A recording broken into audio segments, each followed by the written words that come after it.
Hello दोस्तों, नमस्कार। स्वागत है आपका आज की इस वीडियो में। आज की इस वीडियो में बताने वाले क्लास 8वां का मेधा छात्रवृत्ति राष्ट्रीय आय सह मेधा छात्रवृत्ति परीक्षा यानी कि 2023 में जो पूछे गए उस सवाल का ऑब्जेक्टिव को हल करेंगे। ठीक है, तो उसका ऑब्जेक्टिव यहाँ पर दिया है और हल करने वाले कौन, यहाँ पर नागरिक। ठीक है, यानी कि सिविक्स, नागरिक शास्त्र को हल करेंगे। ठीक है, तो चलिए यहाँ पर कह रहा है कि भारतीय राष्ट्रपति का कार्यकाल कितने वर्ष का होता है। 2 वर्ष, 5 वर्ष, 6 वर्ष, 8 वर्ष। तो इसमें क्या हो जाएगा, 2 नंबर हो जाएगा कि भारत का राष्ट्रपति का कार्यकाल कितने वर्ष का होता है, 5 वर्ष होता है। ठीक है, तो यहाँ पर क्या करेंगे, 2 पर यानी कि क्लिक लगाइए। ठीक है, चलिए उसके बाद कह रहे हैं 60 में लोकसभा के सदस्य बनने के लिए न्यूनतम उम्र कितना चाहिए।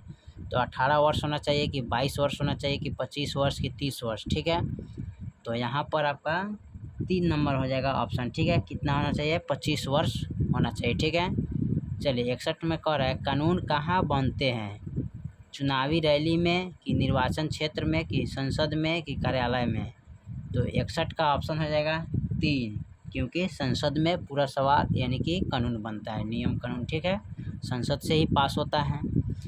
चलिए 62 में करें पंचायती राज अधिनियम के अंतर्गत ग्राम कचहरी कहाँ स्थापित होता है, जिला परिषद स्तर पर कि पंचायत समिति स्तर पर कि ग्राम पंचायत स्तर पर, कि इनमें से कोई नहीं। ठीक है, तो यहाँ पर करें पंचायत राज अधिनियम यानी कि कहाँ होगा, ग्राम यानी कि 62 का जो ऑप्शन होगा ना वो होगा 3, कहाँ होता है, ग्राम पंचायत स्तर पर, यानी कि गाँव में क्या होता है, इसका न्यायालय होता है। ठीक है, 63 में नंबर सवाल करें देश का सबसे अंतिम अपीलय न्यायालय कौन है, संसद, 2 में दिया उच्च न्यायालय, 3 में दिया लोक अदालत, 4 में दिया सर्वोच्च न्यायालय। ठीक है, तो 63 का जो ऑप्शन है ना यहाँ पर 4 हो जाएगा। ठीक है, सर्वोच्च न्यायालय से होता है। ठीक है, चलिए उसके बाद 64 नंबर सवाल को देखते हैं।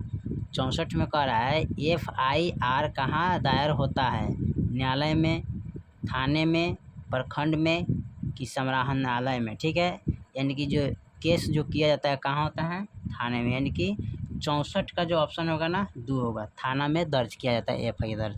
ठीक है, चलिए 65 में कह रहा है मध्य भोजन योजना कब लागू हुआ था, यानी कि जो सरकारी स्कूलों में जो भोजन किया जाता है वो कब लागू हुआ था, 15 अगस्त 1950 में, 2 अक्टूबर 1952 में, 15 अगस्त 1995 में, 2 अक्टूबर 2005 में। ठीक है, तो 65 नंबर का जो सवाल है 3 होगा। ठीक है, 15 अगस्त 1995 में लागू हुआ था। ठीक है, यानी कि मध्याह्न भोजन कब लागू हुआ था, 15 अगस्त 1995 में। ठीक है, चलिए 65 के बाद 66 नंबर सवाल को देखते हैं। 66 में क्या कह रहा है, साधारण बोलचाल की भाषा में सार्वजनिक वितरण प्रणाली को किस नाम से जाना जाता है, 1 में सेना की दुकान, 2 में दवाई की दुकान, 3 में राशन की दुकान, 4 में किताब की दुकान। ठीक है, तो इसका ऑप्शन हो जाएगा 3 यानी कि राशन की दुकान। ठीक है, चलिए 67 नंबर सवाल कर रहा है पैक्स अध्यक्ष का चुनाव निम्नलिखित में से किसके द्वारा होता है, पैक्स का चुनाव। तो यहाँ पर 67 का जो ऑप्शन दिया है ना यहाँ पर देख लेते हैं। तो 67 का ऑप्शन दिया है 2, यानी कि आपका 2 हो जाएगा, यानी कि 1 में कह रहा है जनता द्वारा। ठीक है, पैक्स सदस्यों द्वारा, विधायकों द्वारा या मुखिया द्वारा, था पैक्स हो जाएगा। ठीक है, पैक्सों सदस्यों द्वारा होता है। ठीक है,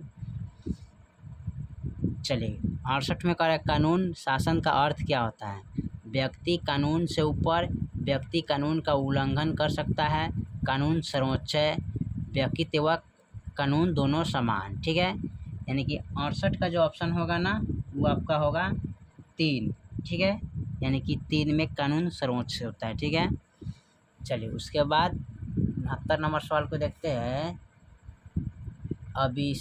अविश्वास प्रस्ताव कहाँ पेश होता है, राज्यसभा में कि लोकसभा में कि दिनों में, दोनों में, उपयुक्त में से कोई नहीं होगा। ठीक है, तो यहाँ पर 69 नंबर जो सवाल है ना 2 में, यानी कि लोकसभा में पेश किया जाता है। ठीक है, चलिए उसके बाद 70 नंबर सवाल को देखते हैं। 70 में कहें निम्नलिखित में से कौन संविधान सभा के हैं, संविधान सभा के सदस्य थे, जगजीवन रामम, नौहर लोहिया, सुभाष चंद्र बोस, बलदेव सिंह। ठीक है, तो आपका ऑप्शन जो 70 का होगा ना यानी कि 1 वाला होगा, जगजीवन राम होगा। ठीक है, चलिए तो आपका यहाँ 70 तक ले कंप्लीट कर दिए। फिर मिलते हैं अगले वीडियो में, तब तक के लिए जय हिंद, जय भारत।